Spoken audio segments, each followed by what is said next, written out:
Times they are a-changin'. But we still live in angry times, do we not? So for you, a little Buddhist story about anger. This is from the Dhammapada, verse 223. Uttara Upasika Vatu. I don't know if I'm pronouncing any of that correctly. But it's called The Story of Uttara, the Lay Disciple. And it can be found at tipitaka.net. tipitaka.net. And it goes something like this. And again, please forgive me when I mispronounce things. While residing at the Veluvana monastery, the Buddha uttered verse 223 of this book with reference to Uttara, a female lay disciple. Uttara was the daughter of a farm laborer named Puna and his wife. Puna worked for a rich man named Sumana in Rajagaha. One day, Puna and his wife offered alms food to Therasaraputa soon after his arising from sustained deep mental absorption, parenthetically, Nirodha Samapati. And as a result of that good deed, they suddenly became very rich. Puna came upon gold in the field he was plowing, and the king officially declared him a royal banker. On one occasion, the family of Puna offered alms food to the Buddha and the bhikkhus, which are monks, for 7 days. And on the 7th day, after hearing the Buddha's discourse, all 3 members of the family attained Sotapadhi fruition. I'm not going to pretend to know what that is, by the way. Later, Uttara, the daughter of Puna, married the son of the rich man, Sumana. That family being non-Buddhist, Uttara did not feel happy in her husband's home, so she told her father, "My father, why have you put me in this cage? Here I do not see any bhikkhu, and I have no chance to offer anything to any bhikkhu." Her father felt sorry for her and sent her 15,000 in cash. With this money, after getting permission from her husband, Uttara engaged a courtesan to look to the needs of her husband. So it was arranged that Sirima, a well-known and very beautiful courtesan, was to take her place as a wife for 15 days. During that time, Uttara offered alms food to the Buddha and the bhikkhus. On the 15th day, as she was busy preparing food in the kitchen, her husband saw her from the bedroom window and smiled, and then muttered to himself, "How foolish she is! She does not know how to enjoy herself. She is tiring herself out with this alms-giving ceremony." Sarima saw him smile, and forgetting that she was only a paid substitute wife, felt very jealous of Uttara. Being unable to control herself, Sarima went into the kitchen and got a ladle full of boiling butter with the intention of pouring it over the head of Uttara. Uttara saw her coming, but she bore no ill will towards Sarima. She reflected that because Sarima had stood in for her, she had been able to listen to the Dhamma, make offerings of alms food for 15 days, and perform other acts of charity. Thus, she was quite thankful to Sarima.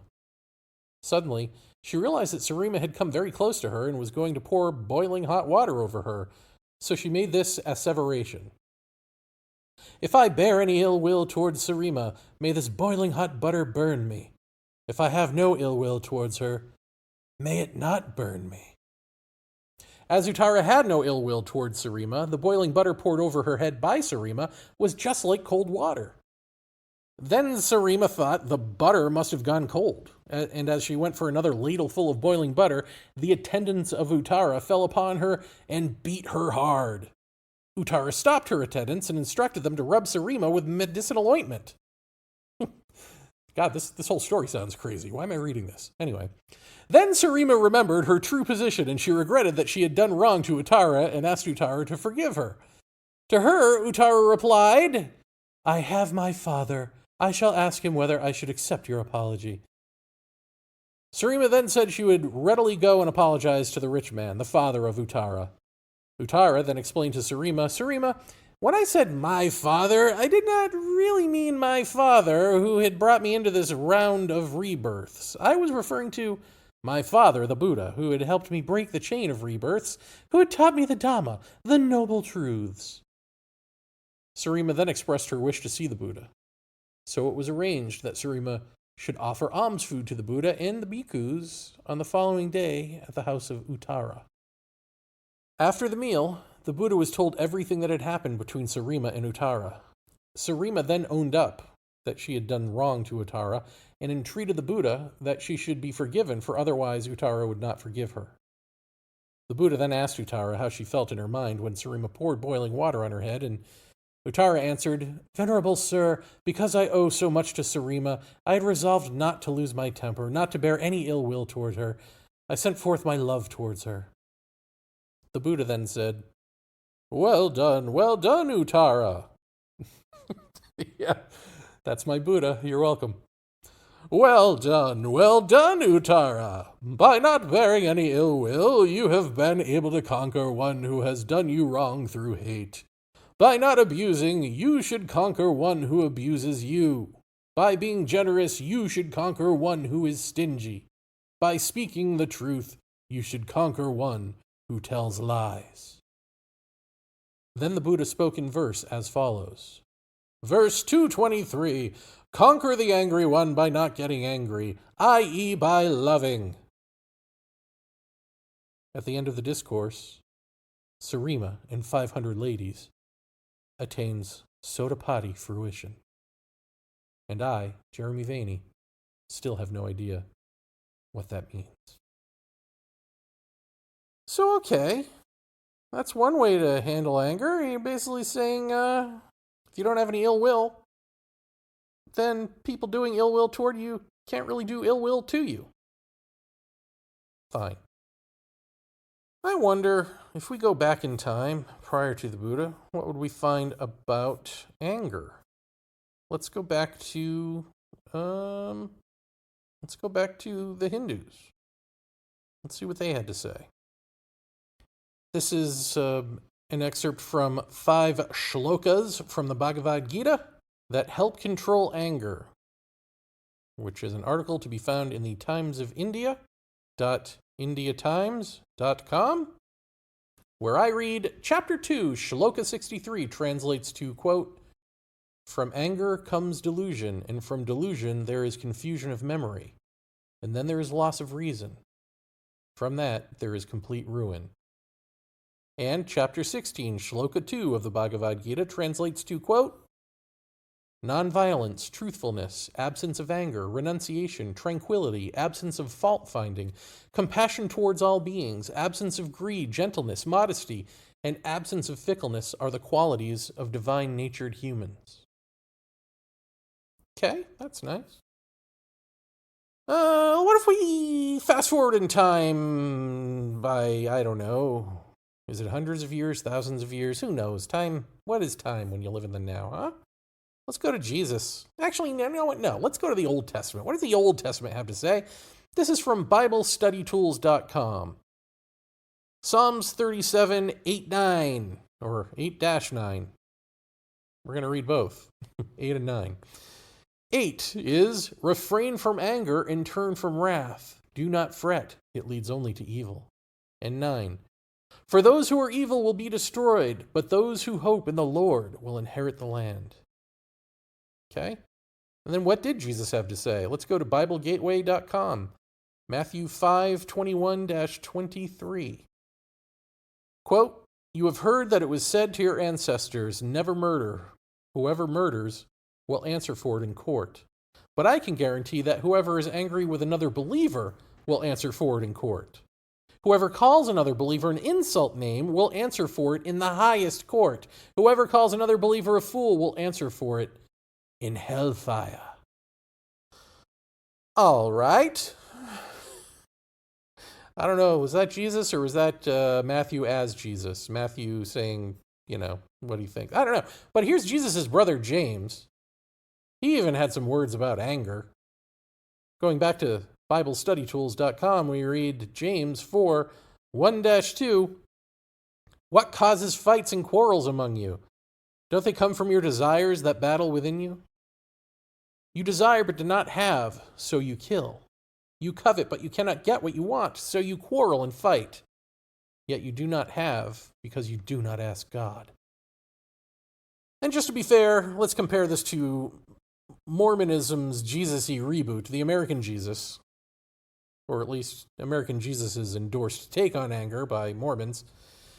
This is a scriptural comparison concerning anger. 3 Nephi 12:22 and Matthew 5:22 by Daniel K. Judd from Brigham Young University Religious Studies Center. Angry feelings are most often evidence of our inability to keep the greatest of all the commandments, to love God and to love our fellow man. See Matthew 22:36-40. Angry feelings also place us in jeopardy of the judgment of man as well as of God. While the Bible seemingly provides justification for angry feelings, the Book of Mormon does not. The Book of Mormon teaches us that selfish feelings of anger and acts of contention are tools of the adversary. Selfless anger is an attribute of God's personality and is an expression of his love. But selfish anger is a characteristic of the natural man and his expression of his selfishness. The Book of Mormon teaches us the only way we can appropriately address our anger is through the atonement of Christ.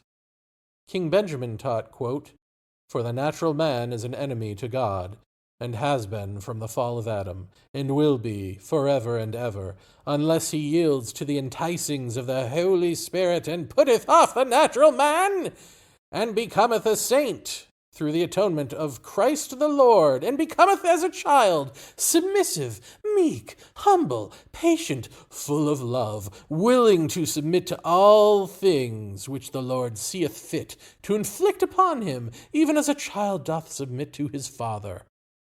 Mosiah 3:19. How very blessed we are to have the Book of Mormon to clarify and support the Bible in, quote, "the confounding of false doctrines and laying down of contentions and establishing peace," end quote. 2 Nephi 3:12. Okay. Well, let's go back from the Book of Mormon, but after Jesus. Let's hear from Muhammad. This is from an article called "The Forbiddance of Anger." Nawawi's 40 Hadith, Narrations and Commentary. It's from 40 Hadith, Nawawi.com. That's the number 40, and then the word HADITHNAWAWI.com. Here we read Hadith 16. On the authority of Abu Hurairah, may Allah be pleased with him. Quote, "A man said to the Prophet, 'Give me advice.' The Prophet, peace be upon him, said, 'Do not get angry.' The man asked repeatedly, and the Prophet answered each time, 'Do not get angry.'" End quote. This is related by Bukhari and Muslim. And again, I apologize if I have mispronounced, as I'm sure I have, any of those names, any of those scripture passages. But now let's skip to today-ish. Let's read from an article called "Anger," reviewed by Psychology Today staff at psychologytoday.com. Here we read, "Both research and clinical observation have identified a connection between depression and anger. Anger is often a reaction to and distraction from inner suffering. Feelings such as sadness, powerlessness, shame, anxiety, inadequacy, and isolation. Anger can be both an outgrowth of and meaningful distraction from the intense pain of underlying depression. Similarly, many people who seek help for depression come to recognize how anger, directed inward, such as intense self-criticism, blame, and dissatisfaction, contributes to their depression." Okay. So that's a lot, right? That's a lot of different takes on anger from throughout the ages. I'm sure I could go back, maybe to Egypt. Hey, maybe ancient Sumeria? I don't know. How far back can we go to talk about something like anger? It's interesting to think about all of these different takes on what anger is and how to deal with it. There's a lot of overlapping, right? But there is only one moral to all of these stories. which to my mind seems to be, wake up! These same issues have plagued us since, I don't know, thousands of years, forever, millions of years? I mean, come on, man. Can you imagine being Buddha and having had the big, whole consciousness experience and coming back to tell people what they deeply truly are, and when they wake up, the response is, you got anything about anger? Anger? My God, man, did you just hear what I said? I woke up to everything. I am the universe. I am the nothingness beyond the universe, the consciousness within all manifests. And you need to know about anger? You need to know how to control your anger, do you? Huh? Well, guess what, pal? I'll see you in a couple thousand reincarnations. You ain't gonna get over it. Doesn't matter what I tell you. Doesn't matter what comes from the great beyond. You hear that in the background? That's crap falling on the roof. That's actually giants knocking on the roof saying, hey, don't forget about us. No, giants, you're just some biblical manifestation. I'm not talking about you. I was doing other biblical passages. Get out of here. Anyway, where was I? Ah, yes. That's back in the day. That's back in the day when a Jesus, a Buddha, a Muhammad, or whoever talked to disciples or talked to people in general and had to tell them stories, or their disciples had to go out and spread stories about what they said, Like, oh, tell me the story about anger. Tell me the parable about anger so that I can feel good, so I can have a little self-help in my life. And that must have been angering back then. But now, you bunch of morons, you don't even care about that. You think you got all that under control. Oh, I'm going to express my anger. I'm going to pay homage to my shadow side. Oh, I don't have anger issues. Not me. It's you, not me. We're over that. No, what you want now is hey, what powers you got? What can you give me? Why should I even listen to you about wholeness or about nothingness manifesting everythingness? Who cares, man?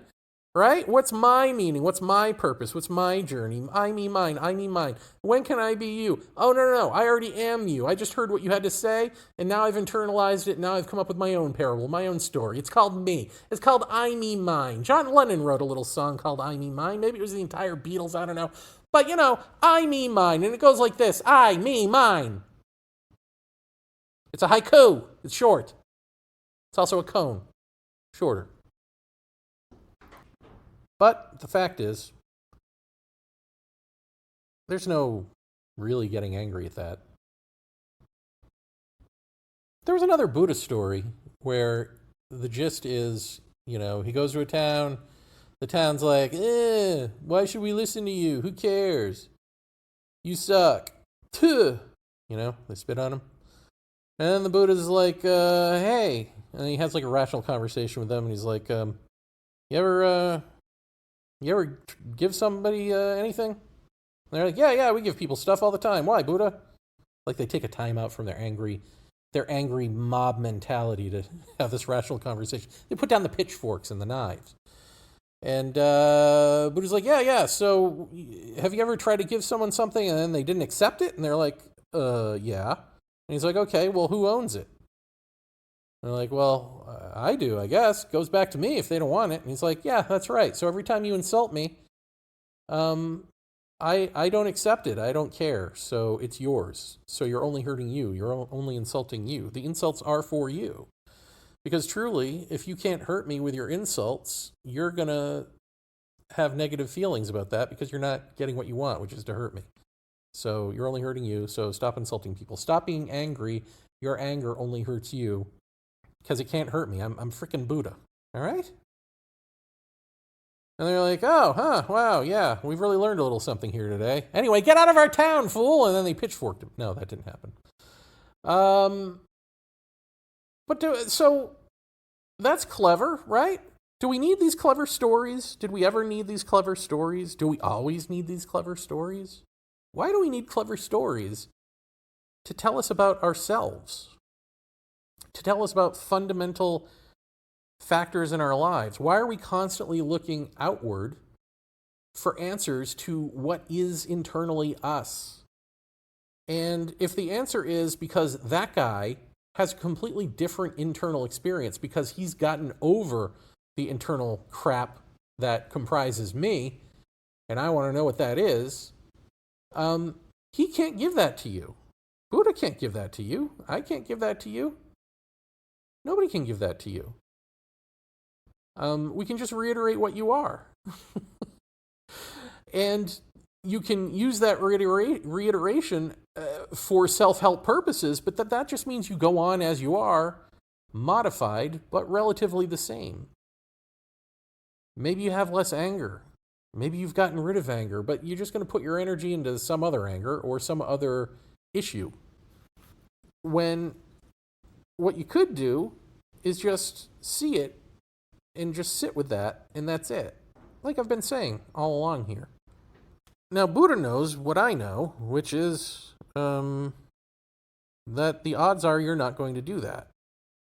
I mean, it's not impossible, but the odds are, given, that this anger issue seems to have been around for quite some time, the odds are you're not going to hear that part, or you're not going to act on that part, or not act, as it were. Just sit with it and understand. So for you, then, there is self-help and voting. As I said in another episode. But do you ever get sick of that? I mean, do you ever just look back at... You could take any human issue and do this, right? It's all in the Bible. It's all in whatever Bible. It's all in scriptures. It's all in oral traditions. I mean... There's something for you no matter where you turn, and it doesn't even have to be from a book culture. It can be from a nature culture. It can be from a heart culture. These mental issues, these emotional issues, they are all of us through all time. And so again, we are confronted with the question, is human wholeness best expressed, or expressed at all, through navigating them to the best of our abilities and for the greater good? Or is it to understand ourselves completely so that they drop away, so that we're all the Buddha, unaffected by anger and insults and all of that? Not Buddhists talking about it, but Buddha. And, when you talk like that, because people have talked like that, I'm not Buddhist, I am Buddha, and then you're supposed to be like, oh, wow, oh, how spiritual. But screw that, man. Buddha's dead. You're not Buddhist, you're not Buddha. I get it metaphorically, but it doesn't work metaphorically anymore, because the second you have a metaphor for any period of time, it gets co-opted and literalized, and then it becomes the badge that you wear to symbolize how spiritual and masterful you are in having uttered that. Right? This is how we stay ourselves. And again, from the wholeness perspective, there's no anger. There's no anger about it. There is only compassion. Because there's no confusion.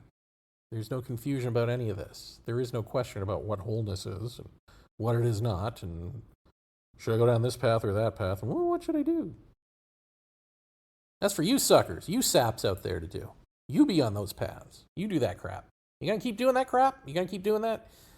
How much longer can you do it, folks? Wake up, because this is it. We've become the global village that can destroy itself. I keep saying this. You know it's true. This isn't thousands of years ago when there was a much smaller population and doing less damage. We didn't have psychotics with their fingers on a bomb.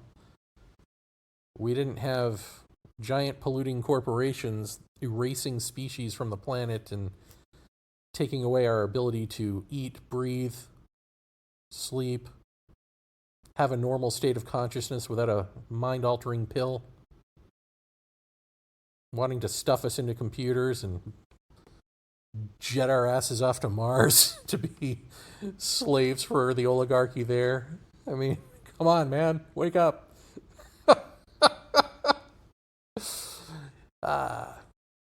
You gotta have compassion. You gotta have a laugh.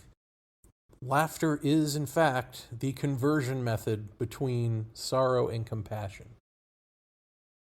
When such a one lives in such a state and understands such another state.